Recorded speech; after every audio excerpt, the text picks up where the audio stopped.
now more than ever. Through inspiration and action, this book provides the thirsty reader with a greater understanding of how we, as individuals, can positively affect change for ourselves and our collective humanity. I am Lois Herman, the author of Chronicles of Hope and the host of the Inspiring Hope radio show on Sunday mornings at 9 a.m. You can find me at loisherman.com. The views and opinions of the following show do not reflect those of WSMN, its owners, and/or associates.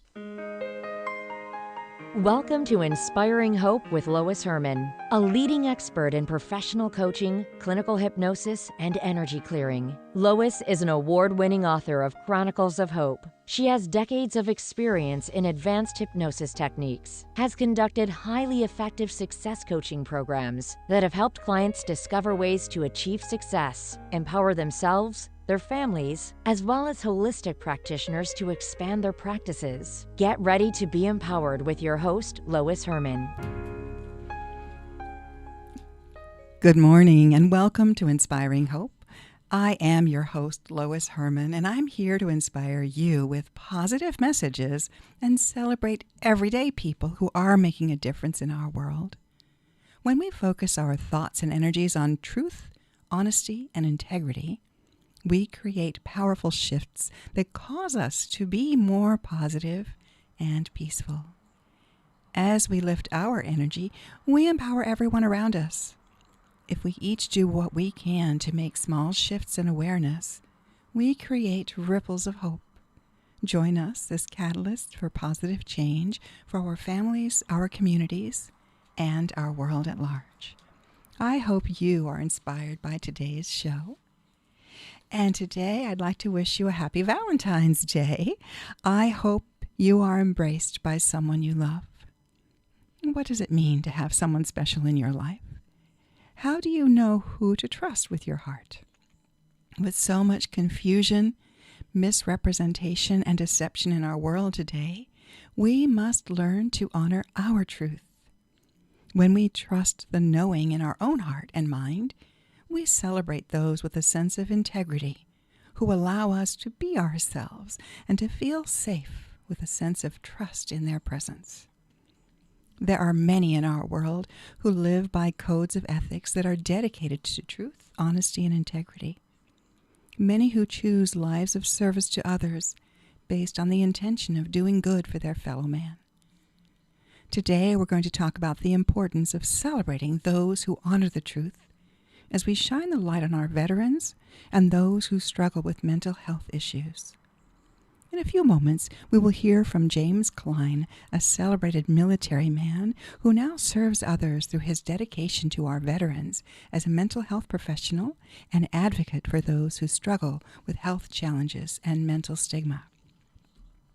We all face challenges in our lives, and if we have support systems to help us through, we can come out of the shadows with a new awareness and an openness to live life with a sense of trust and authenticity. The guides of the collective say there is a reason honesty has always been a most trusted value.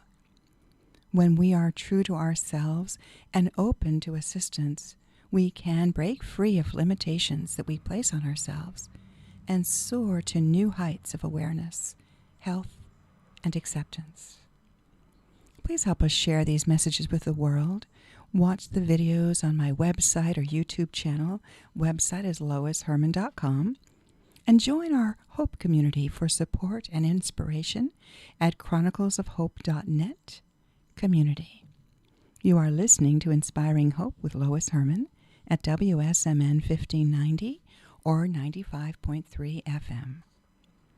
I'd like to start today by sharing some insights from the Wise Guides in the Chronicles of Hope series on what happens to cause mental confusion and how we can shift our mindset to see things differently, giving us strength to navigate our daily lives. These divine messengers encourage us to let go of anger, fear, and worry that cause major distraction, disruption, and dis-ease. While in a meditative or prayerful state, we can learn to readily communicate in our minds with these wise guides, including people like Jesus. Well, I guess spirits like Jesus, who call themselves the collective. They share infinite wisdom from their expansive spiritual consciousness, which is incredibly valuable to help us in our daily existence.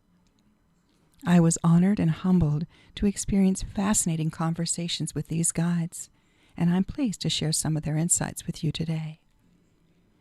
The messages speak to our true nature as human beings. They are profound and inspiring, encouraging every one of us to explore a deeper meaning. We must truly ask who we are and discover our purpose as individuals to become an awakened human and human collective, especially at this critical moment in time. The wise ones request that we pay attention to what is going on around us, listen to their advice, and accept their messages into our hearts. As we take whatever action we can to make a difference, to be more understanding and compassionate with others, we become uplifted and transformed. They consistently tell us we are all one species as humans, and we need to honor our connection with each other and especially with our Mother Earth. Honoring the sacred living spirit of Gaia, our Earth, is one of the cornerstones of the collective's teachings and was memorable in multiple sessions throughout the series. Gaia provides us with what we need to heal disease, sustain life, and survive. If humanity is to be saved, it is essential that we get to know Gaia and appreciate her gifts by honoring and respecting all of nature. Native cultures ask Mother Nature in their own way for sun, rain, bountiful harvest, good hunting, and healing. Their practices are interconnected in ways that can show us what is important to thrive in this emotionally filled time. In our current situation, fear has pervaded our lives and affected our well-being on multiple levels: physical, mental, emotional, and spiritual. With the extended period of confusion, the world as we knew it has come to a great divide. We are in a time of extreme crisis with potential for war. How individuals respond to and emerge from this impactful time will determine our fate. Will we see it as devastating and fall into an abyss of despair? Or will we acknowledge the silver lining in this worldwide crisis as an opportunity for much-needed positive change that may ultimately save humanity and our beloved planet? The guides share important insights about the 4 parts of a human. The physical part is the receptacle in which the 3 etheric parts reside. Humans have a mental part, which is the intellect. They have an emotional part that feels. And they have an eternal spirit, which motivates the being. When a human is conceived, the physical body begins to develop and will develop throughout its entire life. At some point during gestation, the intellectual and emotional bodies are created.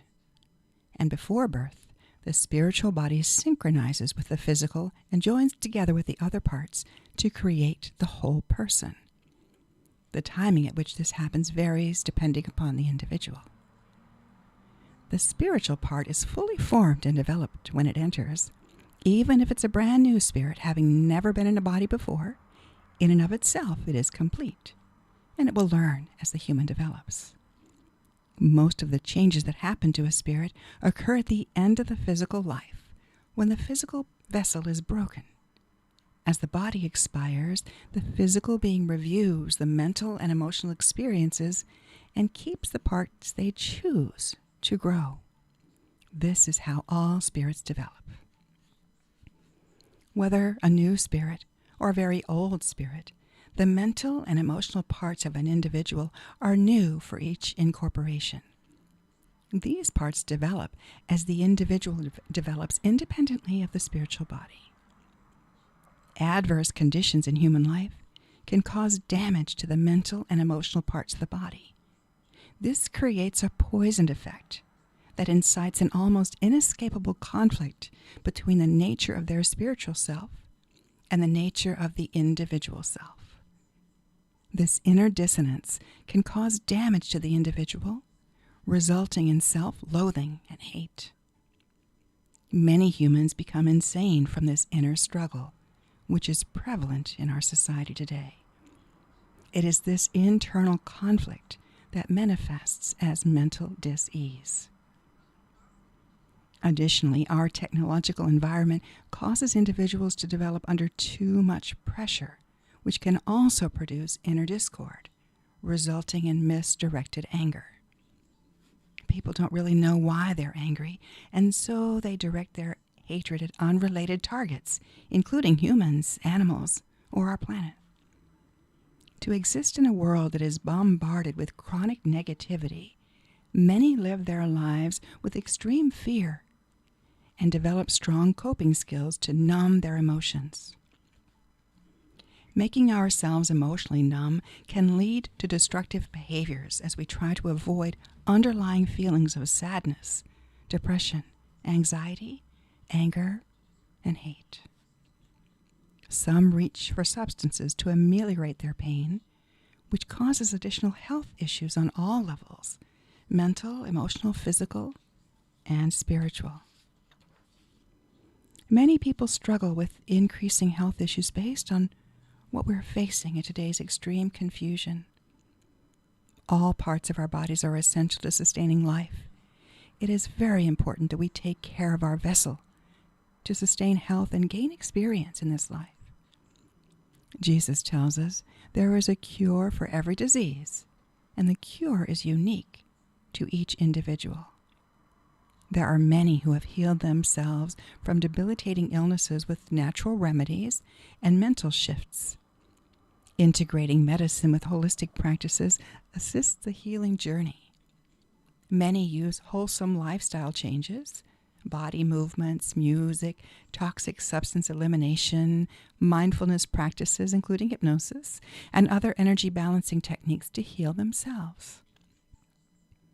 Re, the god of Atlantis, offered insights on the qualities that make a good civilization. He encouraged us to be respectful of one another, to come from a place of truth, honesty, and integrity. It is particularly helpful to handle challenging people and difficult situations with resilience, faith, and hope. When people push our emotional buttons, we seem to be hardwired to react with responses that are less than honorable. We must stop to reflect, ask for assistance from our wise guides, and remember to come from a place of honesty, integrity, and respect. Ultimately, we must come from a place that honors truth. As we remove our tinted glasses and attempt to experience what others may be feeling, we can more clearly see their viewpoint. It's all about perception. A person's perception becomes their reality. What someone needs to understand is that their reality is not necessarily shared by others. Who is right? Who is wrong? Who is to judge? We must also learn to protect our energy without aggression or retaliation. Never allow others to drain your energy, as that leaves you in a weakened, confused, or hopeless state. Ask your guides for strength to walk away from toxic situations, to reset yourself. Request that the guides help the troubled ones so that you can redirect your focus to heal yourself. To recover from any challenging person or situation, seek help to regain your power and increase your energy on all 4 levels. Surround yourself with positive people, places, and experiences, and uplifting energy to create a life of inner and outer peace. As we change our perspective of each other, we shift our world to be more positive and come from a place of acceptance, harmony, and peace. We must heal ourselves individually before we can heal as a collective. As we honor our earth and show respect for nature, we will come together in harmony. Since we really don't know what the future holds, it is best to focus on doing our best today in this present moment to create the potential for a positive future for all. With all of the misinformation in our world today, how can we have compassion for those who struggle with confusion and mental issues so that we come together with peace and understanding? How do we help people to awaken to truth and feel connected in this chaotic world?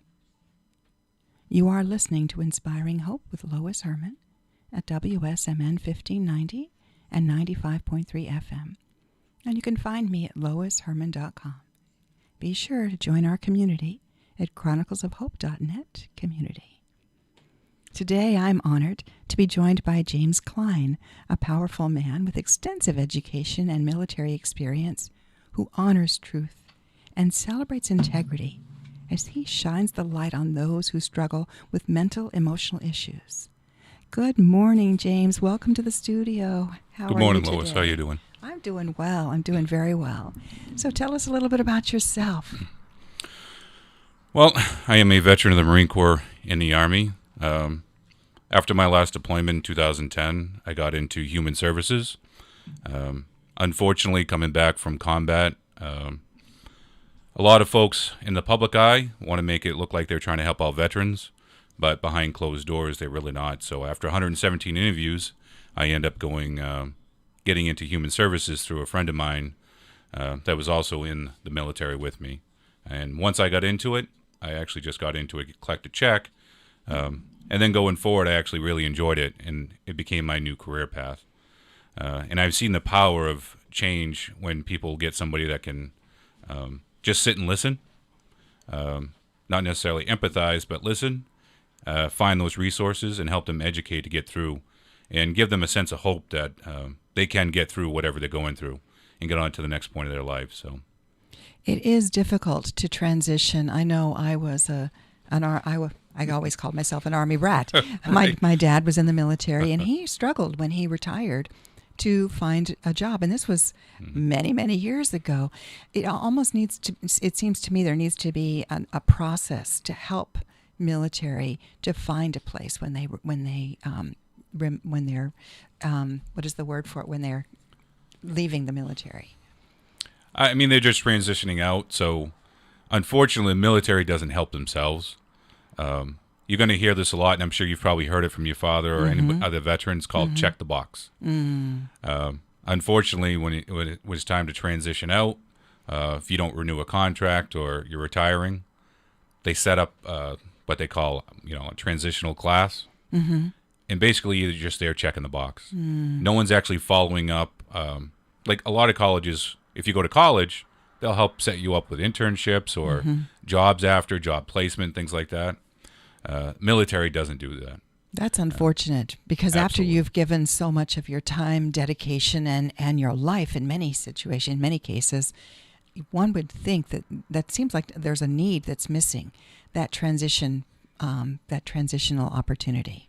Right. So unless the veteran actually plans something out himself, he's kind of on his own. I have one of my best friends. He's retiring after 27 years this month, and he has no idea what he's going to do. And most military people go in as a young person. And my son went in too, 19, 20. So you're dedicating your life, you're following orders, you're not really knowing what to do when you transition into the civilian sector. And it is very different, very different. Right, and I will say, having been in two different branches, and most of my time was infantry, a little time working as a recruiter. So when I worked as a recruiter, it's all fun for the young men coming in, or even young women that want to do the hoorah stories and want to go overseas and shoot guns and stuff. But at the end of the day, I try to encourage them to go into the military, because only like 4% of the military is infantry. Most of it's support elements. Right. So go in, learn a trade. Right. Get into electronics, get into medical, get into plumbing or whatever it is.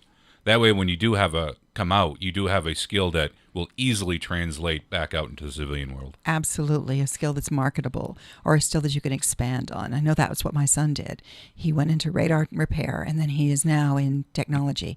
But that was a good choice for him, and so that he had a trade that he could expand on when he came out and went to college.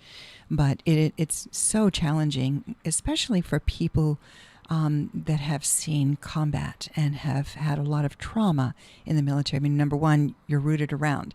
And I've experienced that. I went to 8 different elementary schools, so there was no sense of stability. Right. That's a problem. And yet there's also a sense of camaraderie while you're in the military with each other. And then you come out and you're completely on your own. Absolutely. Some people go back to their hometown. Some people stay where they're at. It's really dependent on what the veteran's feeling at the time, and whether or not they've planned anything out.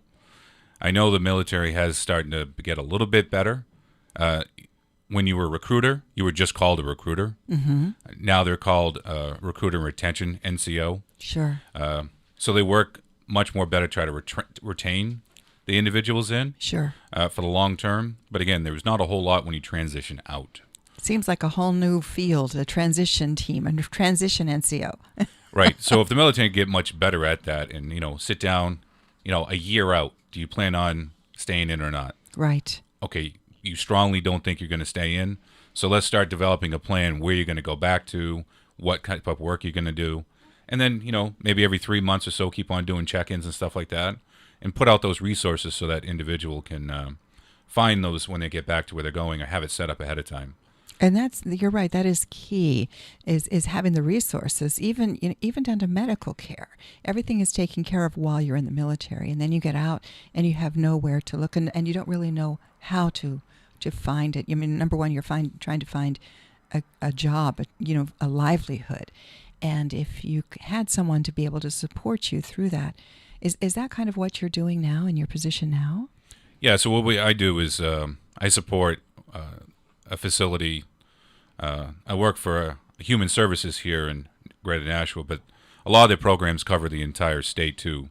And the program I work in is transitional housing for veterans. And in the building I particularly work at, it's mostly families and or maybe what you call medically compromised veterans. So they need a little bit more assistance. So my job as a case manager is to help them find those resources. But I do make sure that they learn how to do it themselves too. Correct. So I do it with them. That way, when they're out there on their own again, they're able to do that on their own. And they know where to find those resources and how to get through those resources, which is super important, especially when you deal with an organization like the VA. Right. It's very large. It's very complicated. Some people qualify for some people qualify for other things. Some people may not even qualify at all. So you have to be able to work through all that. And it's good to have somebody, not just myself, but other people that do that type of work to make sure they learn all that information and have all that information and are able to utilize it. It's the whole theory of give a person a fish they can eat for a day, teach a person to fish and they can eat for a lifetime. Absolutely. So there are resources out there, but many people, if they don't know that they're there, they feel completely lost, alone, and abandoned. And especially when it's centered around any mental health issues. I am a mental health first aid instructor for adults, youth, and teens. I've been that for a couple of years now, and I felt really strongly behind doing that to get that out to the public. So what kind of goes along with that is mental health first aid should be almost equivalent to CPR. When a person drives down the road and they see somebody get into an accident, a lot of people stop and help. But if you see somebody walking up the middle of the road talking to themselves, they usually call the police or go the other way. And maybe that person just needs somebody to ask some questions and point them in the right direction. Right. Again, when you do CPR, you're not trying to cure anybody. You're not trying to fix them. All you're trying to do is help them out for that moment to get them on to the appropriate professionals. Sure. Same thing with mental health first aid. All you're doing is trying to help that person at the moment and get them on to the actual professionals. Wow. So you teach this. Is this a program that people can sign up for, that they can learn? Or how do you get this message out there, the mental health first aid? Right. So what we do is we advertise it out there. There actually is a national site through the National Council out of D.C. It was a program that started in Australia back in 2000, and back in 2008, it's morphed its way into the United States and has changed. Now what happens is they set up different. So each instructor goes through a week course to get certified. And then from there, they go out and they're basically promoting the program themselves. Now, I do know the Department of Education here in New Hampshire, through the Bureau of Student Wellness, is how I got certified as a youth instructor. And there's a big push now because there was a new bill that passed last year that all schools have to have suicide prevention training for all the staff. So now, by doing the mental health first aid, that will cover that. So they push that out there, and so I've done quite a few trainings through that Bureau of Student Wellness down in this area to include, up in Pelham, down here in World Academy. And they've morphed the training to include online versions. And they also have a hybrid one where you can do part of it online, and then you can do part of it in person. Now, I know I prefer the in-person portion as an instructor because I've done a few of the hybrids online, and people just don't get as much out of it as they do in person. Now, is this just for teachers, or do you also have programs for students? So they actually haven't developed the program yet for anyone under the age of 18, and that's why they're coming out with the teen version. And there's actually quite a few celebrities out there that are starting to push some of this stuff too, but this is open to anyone that wants to take it.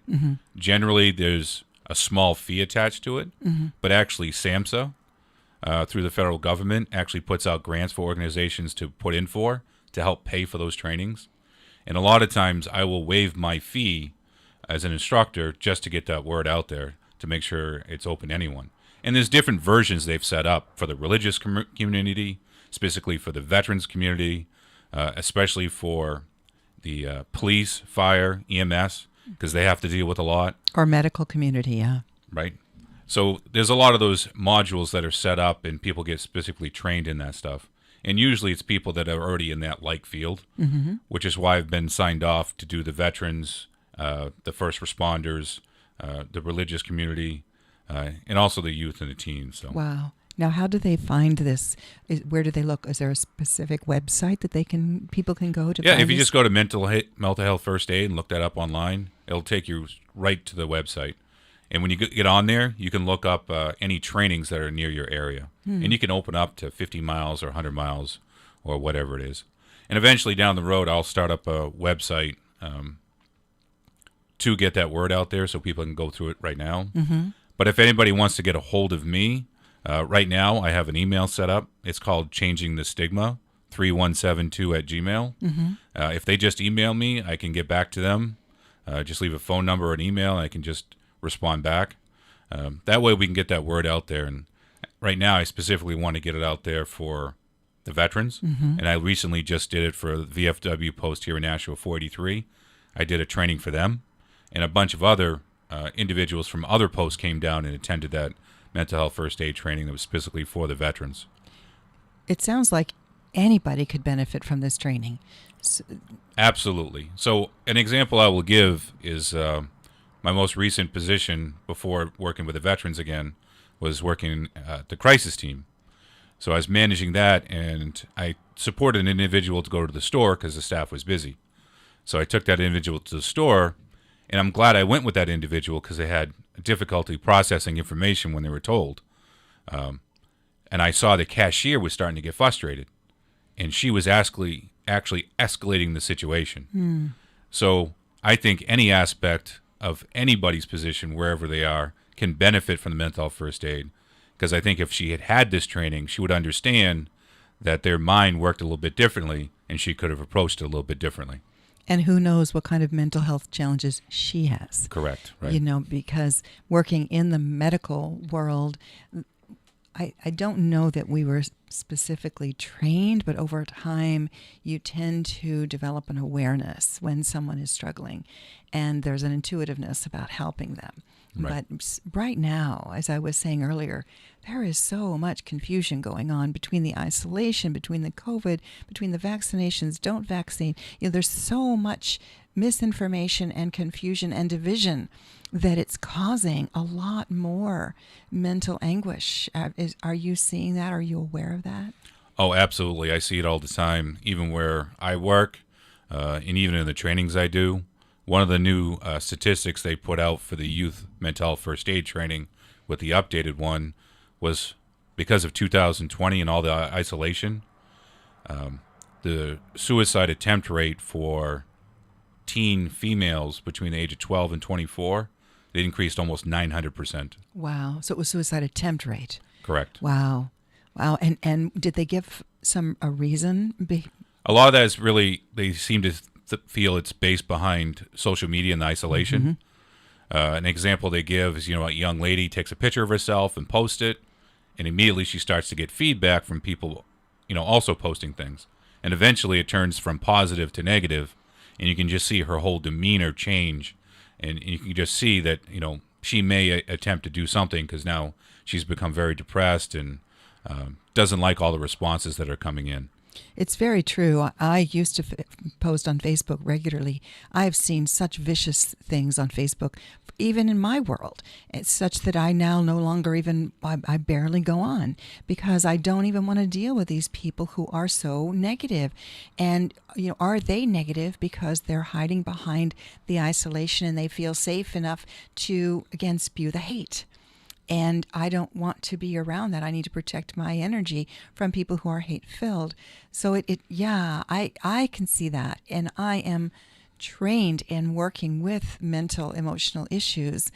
But a young person, they're not. They're vulnerable. They're so vulnerable. And they are the ones that really want to be around their peers. So the isolation has caused a lot of disturbance already. And then when they do reach out to peers, and then there are people who are so mean, it's very, very devastating to them.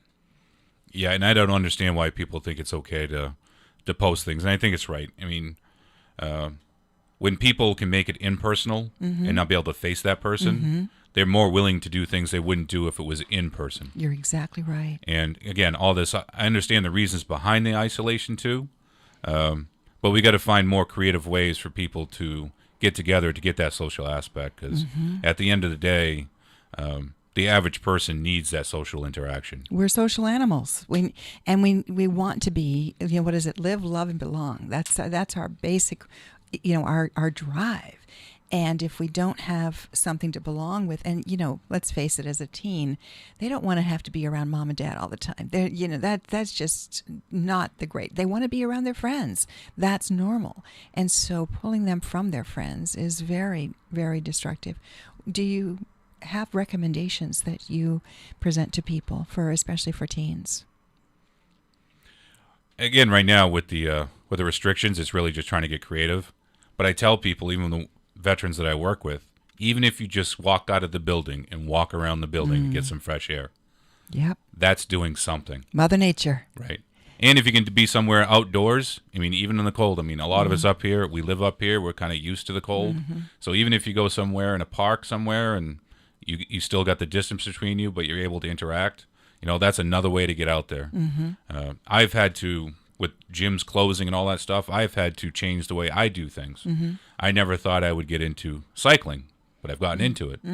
It's just another way to get out there, get fresh air. Sure. I'm not really close to anybody else. You get a little exercise. So in the mental health and human services, they talk a lot about coping skills. And that's really just trying to do something. And I heard you talk about it too, where, you can listen to music, you can ride a bike. Play a guitar. Right. Instead of posting things online, maybe actually, I don't know, call them on the phone. Right. Actually talk to them instead of just texting back and forth. How many times do we send an email or text something and it gets misinterpreted what the intent was? Exactly. You don't get the tone in the voice. And you can say, as an NLP person, you can say the same thing. You can say the same thing. You can say the same thing. You can say the same thing, and with a different emphasis, it means something completely different. Right. Completely different, and that's what's not interpreted in texting and email. Absolutely. That's vibrational energy. And we are energetic beings, so we need to feel the vibration from one another, and we can do that. That's one of the benefits also of Zoom, is that we don't have the masks on. We can see each other. We can watch each other's eyes. We can see if somebody all of a sudden they go into a sad mode. You can pick up on that energy where even on the phone you might not be able to pick up on that. Right. So using our technology to its utmost is another avenue. Yeah. Yeah, absolutely. And you were out ice fishing this morning, weren't you? Well, actually, I came back last night because it was just too cold where I was. It was like -10, and the holes were freezing up too quickly. So. Holy, that's crazy. -10. Right, and that's another thing I encourage all the veterans to do. There's a lot of organizations out here that a lot of people aren't aware of, and I know there's some people that are trying to get together to pull this all together so it's all in one spot. Mm-hmm. But I've done fly fishing recently, just last month down in Western Mass. Yeah. Again, only 40 degrees out. Only a few of us were in the group. Had a great time down there. Caught some trout and stuff like that. So I pushed what we call the recreational therapy. Absolutely, and not only that, but it's the physical part, and it's the getting your mind engaged with something else. Because when you're present, when you're fully present, even if it's fly fishing, you're present. You're not ruminating over the woulda, shoulda, couldas. You're right there at that moment in time, and it gives you, to me, that's meditation. That's prayer. That's connecting with nature. That's connecting with something that is engaging. And it's also breathing the fresh air, which boosts the immune system, which keeps you healthier. There's so many values in being out in nature. Yeah, and there's all kinds of options out there. One I'll just mention is it's through a grant through the VA. It's Northeast Passages through UNH. All a veteran needs to do is call up. They just verify their status and get them signed up. And from that point, they can either do one-on-one stuff with that individual, mm-hmm. or they can actually sign up for some group events, mm-hmm. which, again, they keep the group small so things are spread out. Sure. I know they're doing ice fishing. I think they're actually doing ice fishing today. And they got a couple other dates they're going to be doing ice fishing on. They've got cycling, winter cycling. They bring out the big fat tire bikes, mm-hmm. so they can go right through the snow, no issues. They do archery. So there's all kinds of things they can do. And if there's any physical limitations, they've got adaptive equipment to help out with that, mm-hmm. too. So there's all kinds of options out there. That's wonderful. I know last year I worked with a veteran who had a therapy dog. And I found that to be so fascinating. Big old black lab. And when I'm working with him, he really basically wanted to quit smoking, okay? But going through that process, there's some anxiety that's involved with shifting, what is the compulsion to smoke?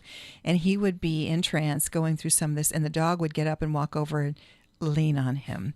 So the therapy dog would sense when his blood pressure or something about whatever the body emits when anxiety raises.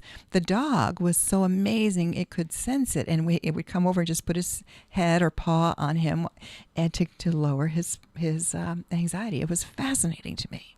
Yeah, we've got quite a few individuals that do have therapy animals that live where I'm at, and I absolutely see that 100% the benefit of that interaction between the animal and the individual. Right. It helps them get through quite a bit. There's a lot of people there that, again, they were homeless when they mm-hmm. first started coming in. Mm-hmm. A lot of them didn't have any benefits. They didn't have any money. There wasn't a lot of hope. And now, months to maybe a year later, they are a completely different person now. Wow. And those animals do assist in all that, and they mm-hmm. keep them from isolating. Mm-hmm. Because guess what? The animal has to go outside. That's right. So it gets them out there to get that fresh air. There's also a sense of when we're all self-focused, we tend to get stuck in that old mindset pattern. But when there's someone else to take care of, now it shifts our thoughts and our energy. Now we have to take care of this animal. So there's a sense of projecting and connecting with another being. And now I'm being of service to others. Instead of service to self, it's service to others, and even if it's an animal. But in the process of taking care of that animal, guess what? I feel better because it gives me a reason, a purpose, and then the animal reciprocates because they are just unconditionally loving. They're oh my gosh, they say that those are the angels in our worlds. They're physical angels. Yeah. Yeah, absolutely. And I know an individual that a female veteran. She was really down, again, homeless, but she ended up having a kid, completely different person now. And it's exactly what you said. Now she's there for the child. Right. So it gives her the motivation, and now she's absolutely a huge example to the other veterans around her about how to turn things around, and there's a lot more positive out there. That's wonderful. Good for her. So if we were to find or encounter someone who was homeless, is there anything we could do to help them? Is there a card or just a number that we could scribble down and give to them so that they could find someone to help them? Yeah, it's very easy in this state. All you have to do is call 211. 211. Yeah, you call 211 and they know all the resources. They usually ask what zip code you're calling from. Really? Not even 603, just 211? Just 211. Really? Yep. And that's for any issues. That could be substance use, that can be homelessness, that could be you're in a crisis, or it could just be looking for information for food stamps or anything like that. Sure. That organization has been set up, and they will they'll have all the resources available for all the different towns, and they can point you in the right direction. Now, if it's just simply homelessness, again, I encourage to call 211 to get all the resources that are out there. But you can also go to, most towns have a welfare department, and you can talk to them. I know down here in Nashua there are a couple shelters down here. But again, by calling 211, what they're going to do is give you what's called the coordinated entry line, and that's a phone number that you call, and you leave a voicemail, and someone will respond back to you, and that's going to help start the process. So if there's an opening in a shelter, you'll be placed in one of those shelters. And if it's not, then the city welfare might be able to step up and help out. And so this doesn't matter whether you're a veteran or not. It's just if somebody that's in need, they can call 211. Absolutely. So especially if you're a veteran, you call 211, they're going to connect you with those programs that are specifically for those homeless veterans. Wow. And they're going to start to vet some of the information to see what you would be available to qualify for or not. Sure. Or point you in the right direction for those folks that can screen you to see what you're available to get or not. Wow. And so for these young people who are potentially suicidal, would that be another hotline to call? So if they're suicidal, I would suggest, and again, it depends on where they are in the state, but if they're here down in the greater Nashua area, I would encourage them to call the local crisis team. Okay. And that number is 603-816-0101. It's actually run by Greater Nashua Mental Health. And it's a program that's funded by DHHS in the state. It's been in existence for over 3 years now. There's also 2 more teams in the state. One's in Manchester and one's in Concord. All 3 of them cover, a certain amount of what they call a catchment area. So there's a certain amount of towns that they can respond out to. But I still encourage anybody that's in a crisis to call that number, and they can still point them in the right direction, even if it's not in that catchment area. Just to get advice, like if a parent has a child and they're worried about the child, there's a number. You might be up in Pittsburgh, New Hampshire, but if you want to call that number, they can at least listen to you, get you to a point where you might feel safe, or get some additional services for you too. So, is there a national number? Do you know? We have people who listen from other states.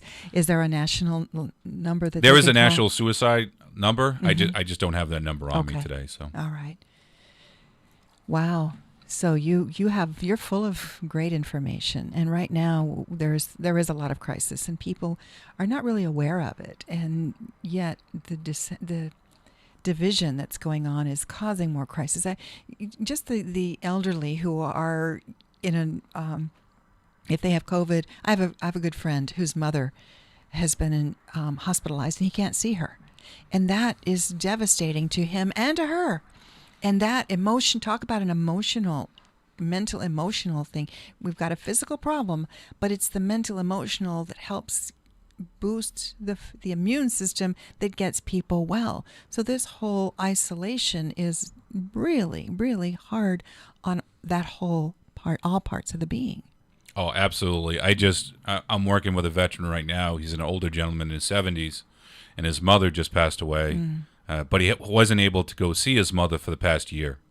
And even though he said he didn't have much of a connection with her, he still wanted to say goodbye. Exactly. But I could see by talking to him in person how physically he was affected by his mother passing and not being able to say goodbye. Not having that closure. Absolutely. And then that also had to allow her. I do a lot of work with people transitioning, spirits transitioning. I do a lot of spiritual-based hypnosis work. And those are the ones, the people who are confused or not at peace at their death are the ones that tend to be more disturbed as they pass. So this is one of the tragedies that's going on right now that's causing more mental and emotional health issues. Absolutely. I know my mother passed away 2 years ago, but at least I was there, Sure. when it took her last few breaths. I can't imagine how differently I would feel if I hadn't been able to be there. Right. Especially because there were restrictions. Yeah, being able to use the Zoom. It's not touch. It's not the same as giving a hug and touching. And we need to get back to that semblance of touch. And wash your hands, but we need touch. We are Right. human beings, and it's about being with each other. Do you have any suggestions for how people can make a difference? Can people volunteer in some form or fashion for some of this as well? Yeah, I mean, there's always positions out there that people can volunteer. They can seek out other organizations out there. I know I belong to the VFW, and they do a lot of work out there with the veterans. But even on my own radio show, I had an individual from the Elks Lodge here in Nashua.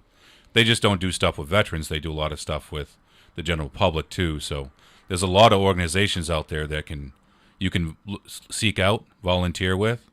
I work for Harbor Care myself, and they're always seeking individuals, and they run over 90 some odd programs. Not just folks. They've got group homes. They've got substance use treatment programs. They got veteran programs, including the New Hampshire AIDS Task Force. So there's a whole gambit of stuff that they could volunteer for. And that's really just going to harborcarenh.org and looking up the career paths. Harbor Care, HARBOR? Yep. Care.org. Carenh.org. NH.org, Yep. Okay. And they can see that there's a tab in there for anyone that would like to volunteer. Or maybe there's some work on there they might want to do. Because we also have a clinic over here on High Street. They got a dental clinic and a medical clinic, and they do therapy with folks. And again, there's a whole gamut of stuff that the agency does do. And when people are feeling down, one of the best things they could do is help someone else. Go walk their dog, go, bring some brownies, whatever. But it just feels good to offer help to someone. So it sounds like there's some great organizations out there that are helping people who are in need. And then they're also helping those that are able to have an outlet to share their heart. Yeah, if people kind of slow down and kind of see what's around them, I mean, Nashua is a great city. There's a lot of great things going on here. There's a lot of stuff that's posted on, the city's website. There's also an organization or group that they put together. It's called the Greater Nashua Continuum of Care. So all these organizations within the city all get together. And if you go on the city website, you'll be able to find it, where it's like a 9 or 10 page document now. It lists all those facilities and organizations that are out there doing stuff. United Way, the Salvation Army, all these. They got the food pantry, they've got the homeless shelters, they've got dental clinics, medical clinics, mental health clinics, all the stuff that's out there to help anybody get through whatever they're going through and help them point in the right direction. Right. But that's absolutely an amazing resource. And there's actually two in the state. You got the Greater Nashua Continuum of Care, and you got the one up in Manchester. Okay. And a lot of those, that group has many little organizations within it, committees, that specifically help certain things like veterans or things like that. And the goal is to, again, help empower them right now because they're in crisis at this moment. And once we get past an immediate crisis point, then it's about empowering them to sustain, to grow, to thrive. Absolutely. And what I would encourage people to do, just through my own experience and the work I've done here in Nashua is it doesn't matter how many times somebody, falls down. It's that last time they get up and keep moving forward that's the important thing. So what I always tell people, we don't want to see through people. We want to see people through. And that's super important out there. Because you might give somebody the same resource 6 times, but it might take that 7th time for them to actually follow up. And there's also situations like I myself was in a situation when I went through a divorce where my husband had left. I was in a beautiful home, but I had no income. And I didn't know. I had the electricity was turned off. I had no idea because I'd always been a working person, and I was working at my own, trying to create my own business. So I did not have a good income, but I had no idea where to turn. I did not know where to look for resources, and so people will find themselves in a position that's a momentary situation where they could use a boost, use a hand up. And people need to be able to have the resources to help them through a transition time. And so they can call 211. It's a magic 211 number. is absolutely the best resource out there to find any of those. And you can even look it up online on their website and type in what you're looking for, and it will also pull up. What's the name of the website? I think if you just look up 211 New Hampshire, oh, really? You'll find the link for it. Excellent. Wow, you're full of good information. Well, it's just from been doing this and actually caring about what I do. And even I do stuff outside the scope of my position instead of case management. I assist other programs within the company doing what we do is homeless outreach. So that way I'm out there, I can ask questions. I know recently we just did an outreach and we came across an individual that said he was a veteran. But from me asking a few questions, I determined that he more than likely wasn't. But we weren't going to turn him away from trying to follow up on it. So, again, we got the information and we passed it along. We determined that he wasn't a veteran. So we found alternative resources for that individual. And you had said also that there's different, I don't know whether you want to call them levels or different types of veterans. There's people who didn't make it through boot camp. There are people who made it through boot camp but didn't really serve a long term, people who served one term, people who were lifers. And I know in my life, I have, my father was what I would call a lifer. I had my son who did serve 2 terms. I've got my godson he's been in, I guess, 6 years already in the Marines. So there's different levels of people, and they all have different types of benefits that they are entitled to. Is that correct? Correct. So there are different levels to it. Again, like you said, there's some people that might have made it through boot camp and got out and for whatever reason, and you got people that were retired. And then you also have people that could have retired but never actually deployed, or they could have deployed and not seen combat. Unfortunately, everyone in the general public puts them together with, calls them all the same thing, and that's where the stigma comes in. Right. And they all have different experiences and whatnot. So, again, talking to other veterans, talking to veteran organizations, or what I tell people to do is call the VA up in Manchester. And they can determine what you're going to qualify for. Right. Because if you only made it through boot camp, depending on how you went in, you may not receive any benefits. But in your mind, you think you're going to get all these other services, and you might need them. Right. So they're going to help determine what you can qualify for and not qualify for and point you in the right direction. So, James Cline, let's let everybody know about your radio show that's on Fridays. What time? Yeah, it's every Friday, 11 a.m. to 12 p.m. It's called Changing the Stigma. It's basically focused on mental health issues and veterans also. Wonderful. Thank you so much for being with us today.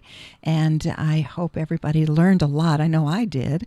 Thank you for being here. Thank you, listeners. Enjoy the week, the day, and celebrate those in your world from your heart. Meanwhile, until next week, look up. Stay positive and be the light in someone's day. God bless.